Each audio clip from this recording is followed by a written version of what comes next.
En el capítulo 44 de Jeremías tenemos judíos que se han refugiado en Egipto y han confiado en Egipto cuando Dios les había advertido que no fueran allá, que se dejaran cautivar por Babilonia y que si iban a Egipto iban a tener problemas gordos y muy serios. Y como eran cerrados de mente y de corazón, obstusos, pues van y hacen lo que Dios les había advertido que no hiciera. Pero eso es cosa de los judíos. Nosotros no somos así, son ellos nada más, ¿verdad? Y Dios, a través de Jeremías, les dice a estos que habían hecho lo contrario que Dios les había advertido que no hicieran. Y esta es una de las primeras cosas que quiero compartir, hermano. Versículo 7. ¿Por qué hacéis tan grande mal contra vosotros mismos? Para ser destruidos el hombre, la mujer, el muchacho y el niño de pecho.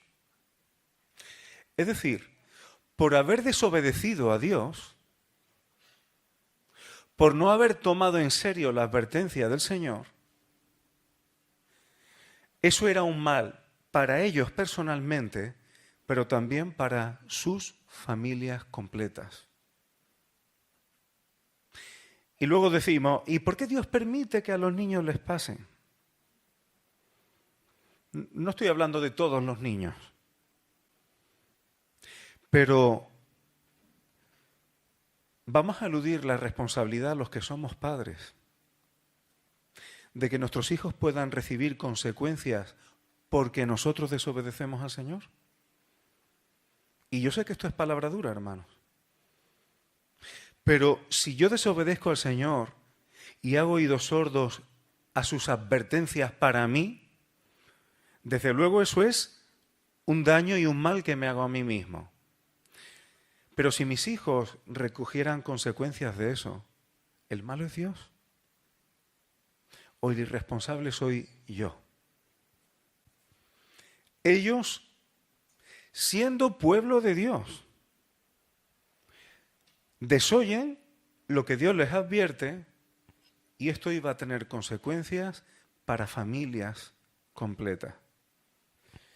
Y yo creo, hermanos, que esto es como para tomarlo en cuenta.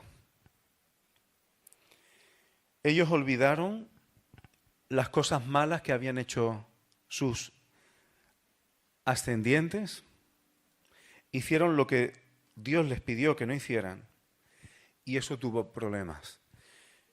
Dios castigó a Egipto, pero además de Egipto, los que estaban viviendo allí de Judá, que habían buscado refugio. ¿Qué es lo que le dijeron a Jeremías para defenderse? Fijaos qué reunión. En el versículo 15, de ahí un poco en adelante, dice, todos los que sabían, es decir, todos los varones que sabían que sus mujeres habían ofrecido incienso a dioses ajenos y las mujeres estaban allí en esta reunión, dice que había una gran concurrencia, o sea, había muchos. Entonces, estos varones que sabían que sus mujeres estaban practicando paganismo puro y duro, idolatría pura y dura, dan la cara por sus mujeres ante Jeremías. ¡Qué varones defendiendo a sus mujeres ante este predicador que estaba señalando con el dedo lo que ellos sabían que estaban haciendo a sus mujeres! ¿Y qué le dicen? Versículo 16, la palabra que nos has hablado en nombre de Jehová no la vamos a escuchar de ti. Voy a decirlo en plata. Tú no eres el predicador que a mí me gusta. Prefiero otros predicadores y no tú. Y no solo eso, sino vamos a hacer las cosas que nosotros decimos. Es decir, no lo que diga la palabra de Dios, sino lo que digamos nosotros. Para ofrecer incienso a la Reina del Cielo, derramándole libaciones como hemos hecho nosotros y nuestros padres. Es decir, vamos a hacer lo que estamos diciendo y quien lo estaba practicando por detrás eran sus mujeres.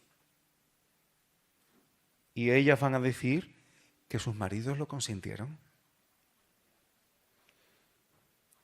Estaban haciendo eso Y el argumento es que siempre se ha hecho así.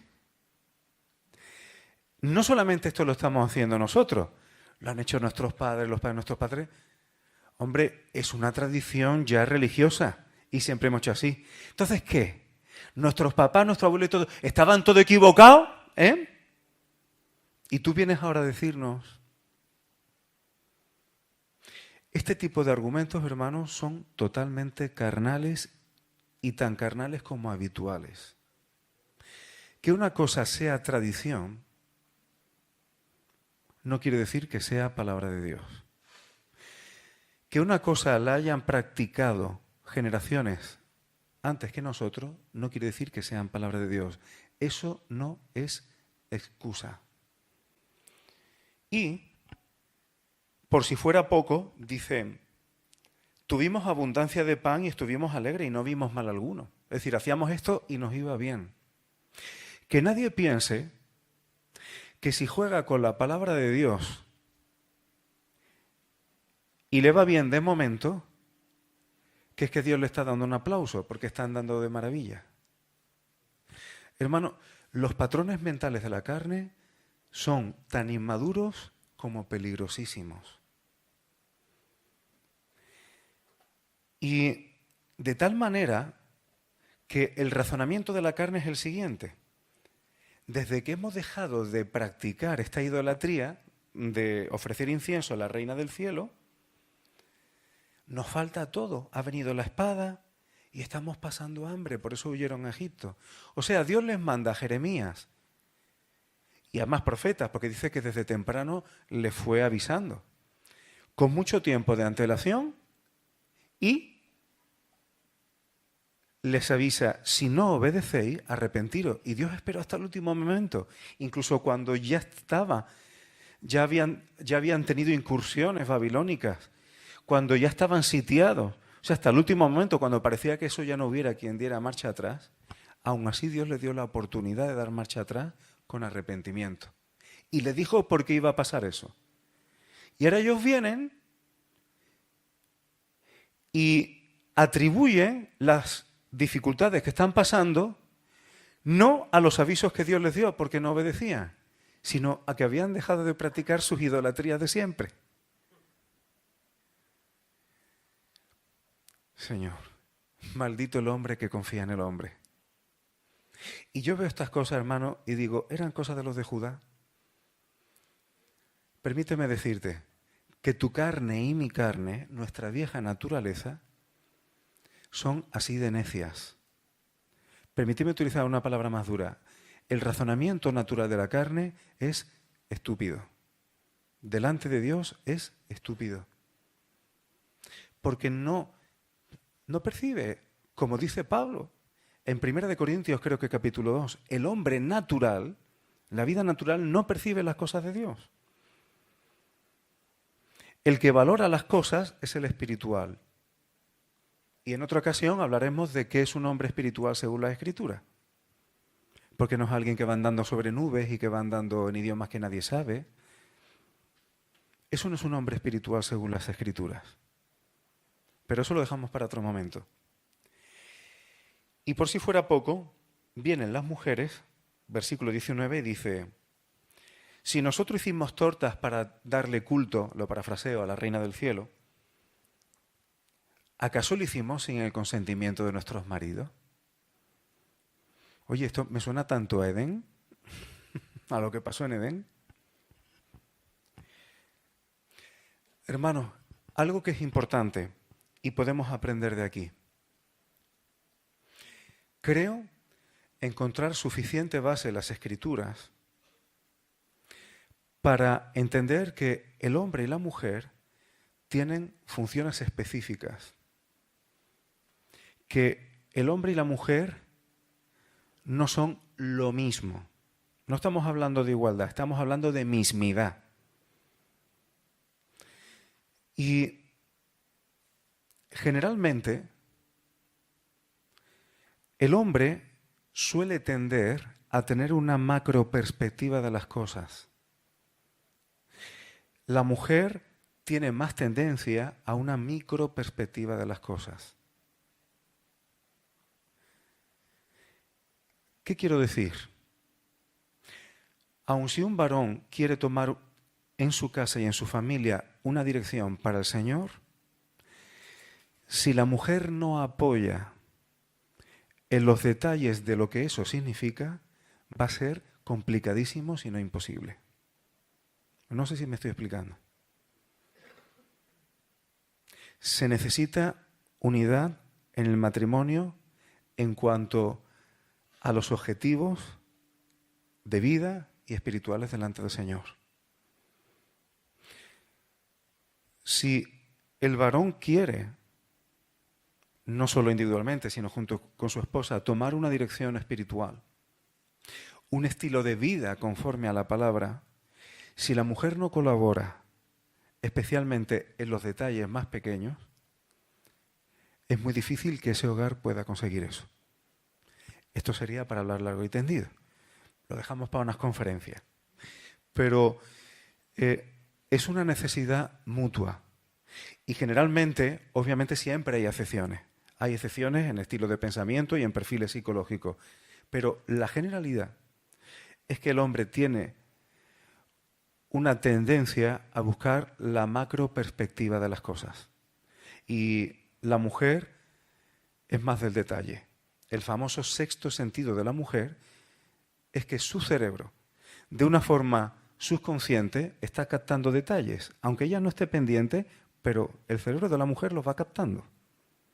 Y luego dice, me da a mí que... No, no es magia.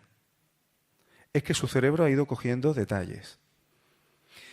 Y cuando estas cosas se entienden, hermanos, a la luz de la Escritura, nos damos cuenta cómo una esposa en el Señor es la mejor provisión para la vida que uno pueda tener. Y estoy hablando ahora a los varones. Porque si no, eres un capitán sin barco, un capitán sin timón, un capitán de un barco sin vela y otras muchas cosas. Por eso es una necesidad mutua, hermanos. Y esto sería un tema largo de tocar, pero ahí queda, porque aquí había una desincronización de tal manera que era la mujer la que estaba en los detalles idolátricos y el varón lo que estaba haciendo era apoyar esa dirección que estaba tomando la mujer. Un intercambio de roles y eso traía problemas. Que me perdone el feminismo, acabo de explicar lo que entiendo en la Escritura. Sigo un poquito más adelante, hermano. Capítulo 45. Aquí hay algo que es interesante. Ya sabéis que Baruch, no voy a ponerme muy histórico porque si no, para explicar las circunstancias se me va el tiempo ahí. Baruch era el escriba a quien le dictaba Jeremías la profecía y por eso tenemos estas escrituras. Él escribía físicamente. Ya sabéis que él se fue al templo, a Jeremías le estaba prohibido ir al templo y entonces Baruch fue allí a leer esta profecía. Y lo que allí leyó se lo llevaron al rey, aunque luego lo quemó, pero hubo príncipes que lo tomaron en cuenta y una serie de cosas. Baruch como una herramienta, pero tomó parte en cosas que tenían bastante calado nacional. Y Dios le dice a Baruch, porque Baruch se estaba quejando, estaba triste, estaba dolorido. ¿Y por qué Baruch? Y Dios nos da a entender lo que le pasaba. En el versículo 5, Dios le pregunta, ¿estás buscando para ti grandezas? No las busques. Y Dios le dice, lo que te voy a dar por botín es tu vida. Vas a quedar vivo, no esperes otra cosa. Fijaos, hermano, el pensamiento de Baruch. Y esto es lo que yo quiero que podamos entender en esta mañana. Baruch está leyendo profecías que están diciendo que Jerusalén va a caer y que Judá va a ser llevado cautivo y que no va a morir. ¿Tú invertirías en un negocio allí? Y Baruch estaba esperando en algo que iba a caer, ser famoso, ser reconocido, ser alguien en un sitio, en un lugar donde Dios había decretado, porque no obedecía, que aquello iba a caer. Y eso le entristece y lo deprime. Y esto es un toque para las personas que se deprimen cuando Dios no cumple los caprichos que tienen y que a veces son incluso en contra de las Escrituras. Y Dios le dice, bástate tu vida, no vas a tener más que tu vida. Y yo aprendo de esto, hermano. ¿Qué quieres ser tú en este mundo que sabemos que también tiene sus días contados? Y las Escrituras decretan lo que le espera a este sistema. ¿Cuál es tu esperanza? ¿Qué pretendes? ¿Qué esperas? ¿Qué quieres conseguir en este mundo? ¿Grandezas? ¿Reconocimiento?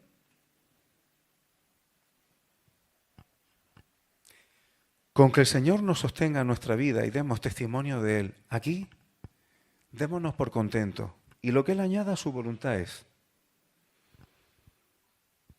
Pero yo estoy seguro, hermanos, que si hoy estoy respirando y estoy aquí en comunión con vosotros, es porque el Señor me ha dado este día de vida.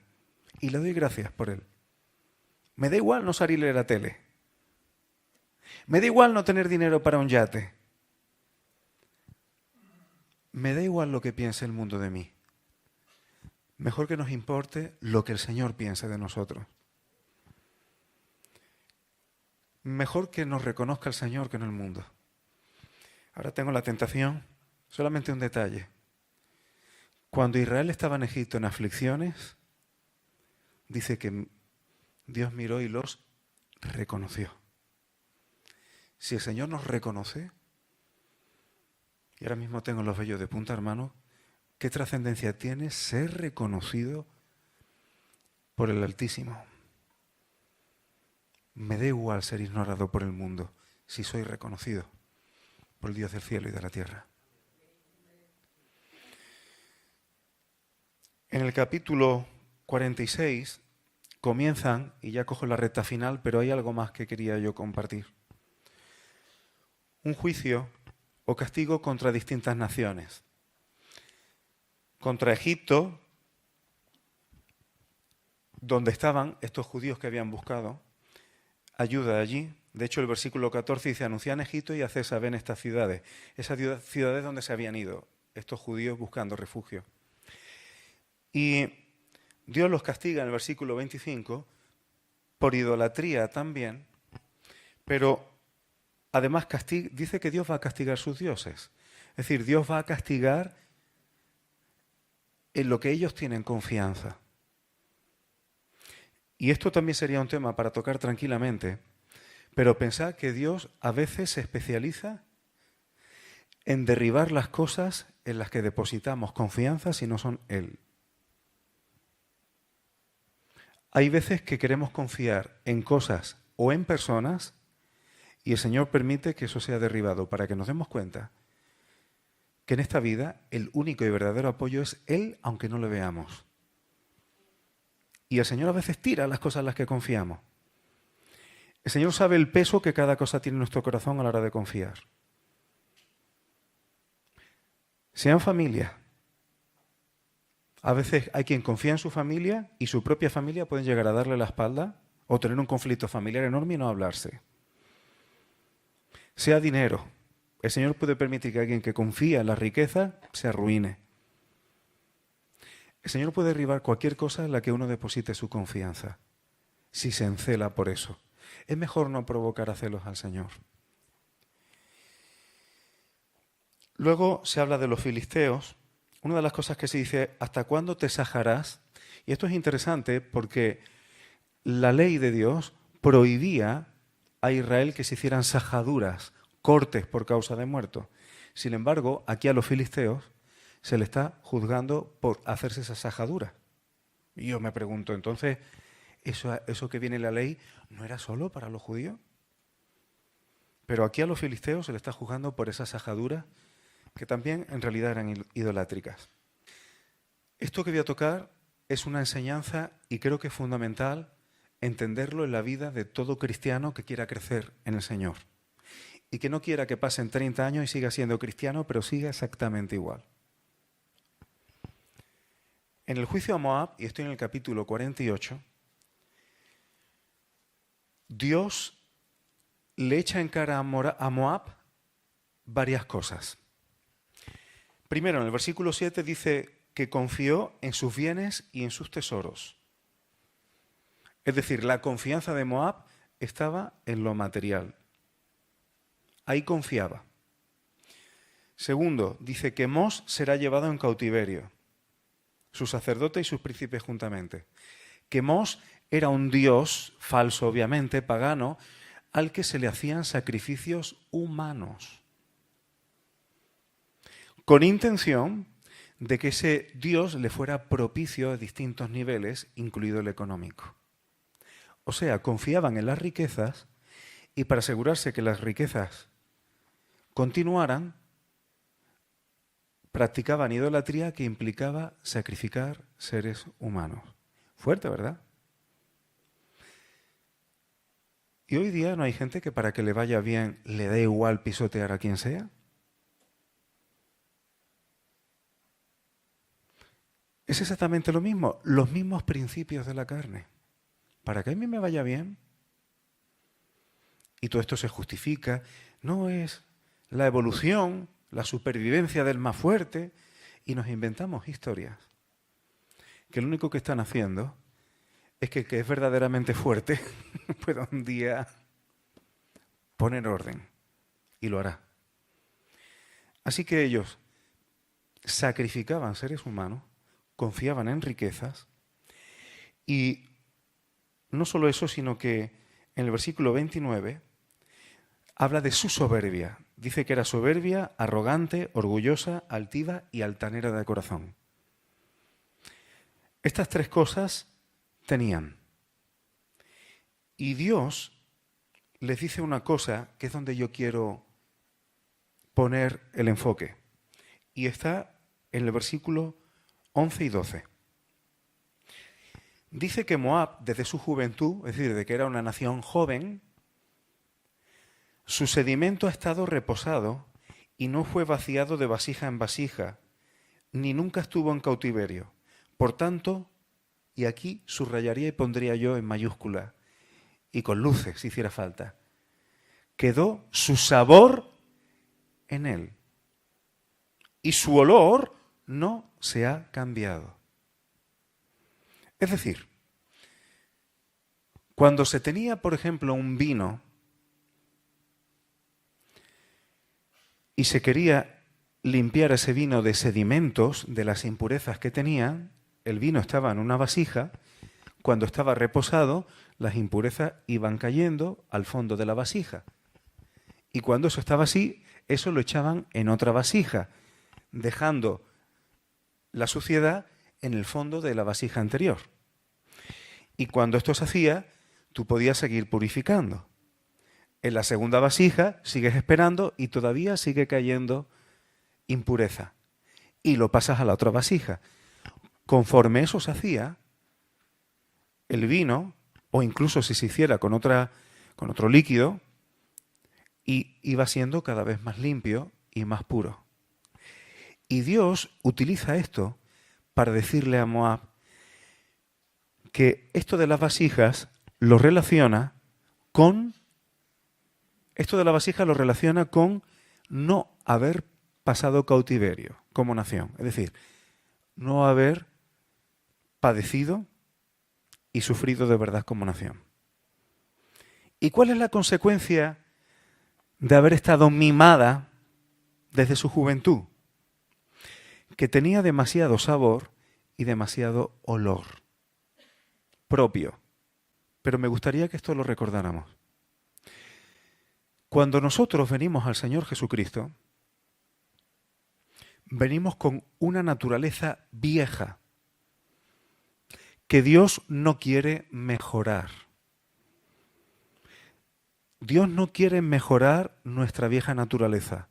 Lo que quiere y lo que hace es poner una nueva vida en nosotros y, como dice Ezequiel, un nuevo corazón, un nuevo interior que desarrollándose estará en un cuerpo nuevo. un nuevo interior y un nuevo cuerpo. Eso es un completo nacer de nuevo. A veces Dios ordena circunstancias a nuestro alrededor, a través de su Espíritu Santo, circunstancias que tú no te esperas, circunstancias que tú no planeas, circunstancias que tú no hubieras buscado. Y el Señor permite, porque son circunstancias que a nuestra carne le duelen, a nuestra carne le pica bastante. ¿Y sabe lo que ocurre cuando pasamos por esas circunstancias que el Señor ordena si somos suyos? Que vamos perdiendo nuestro sabor y olor de la vieja naturaleza. Si queremos ser un sacrificio vivo de olor grato para el Señor, y estoy citando ahora Romanos 12:1, el sacrificio vivo implica negarnos a nosotros mismos y tomar la cruz cada día. A veces la cruz la tomas tú, cuando hay cosas que quieres, pero sabes que el Señor dice no. Eso hace que tu carne quede ahí en sacrificio. O hay veces que si no tomamos la cruz, como Dios al que ama disciplina, y esa es la prueba de que eres hijo suyo, a veces lo ordena el Señor. Y nosotros debemos aprender a sacar provecho de esa circunstancia. ¿Cómo sacamos provecho? Rindiéndonos ante el Señor, confiando en Él y no tomando nuestra carne por fuerza y por brazo. Cuando esto se aprende, hay personas, hermanos, que he conocido muy pocas en mi vida, poquísimas. Pero yo he llegado a conocer personas muy trabajadas por el Espíritu Santo que en su carne eran débiles, eran personas muy ancianas, algunas de ellas mujeres.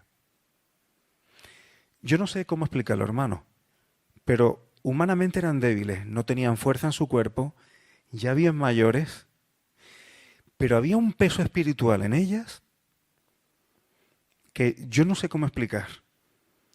Pero dos palabras que dijeran, eso tenía un peso que no sé cómo, sinceramente me faltan palabras. Pero yo sé que eso es imposible si el Espíritu Santo no ha trabajado en la vida de una persona de manera que el viejo yo ha quedado crucificado, totalmente debilitado, y eso no es carisma humano, eso no es liderazgo humano, eso es el peso de la autoridad espiritual. Y solamente se obtiene después de muchos años, no de un día para otro, sino cuando uno ya ha perdido su fuerza, su olor, su sabor, y uno ya solamente huele al Mesías. No hay nada de ti que tenga peso, pero hueles a Cristo. Esto es agradable para los que conocemos al Señor, pero aún más agradable para Dios el Padre. No te conformes con menos, hermano, aunque eso signifique que para perder el olor y el sabor natural, las vasijas a veces tengan que ser quebrantadas. Aunque eso signifique dolor y a veces lágrimas. Pero hay un momento cuando uno ya no tiene fuerzas ni para quejarse. Uno ya no tiene fuerzas ni para llorar. Uno ya no tiene fuerzas ni para reaccionar. Pero cuando uno pierde su viejo olor y sabor, eso es un sacrificio agradable al Señor. Pero también es cuando el Señor puede utilizarte en tu debilidad y en mi debilidad. Amén, hermanos.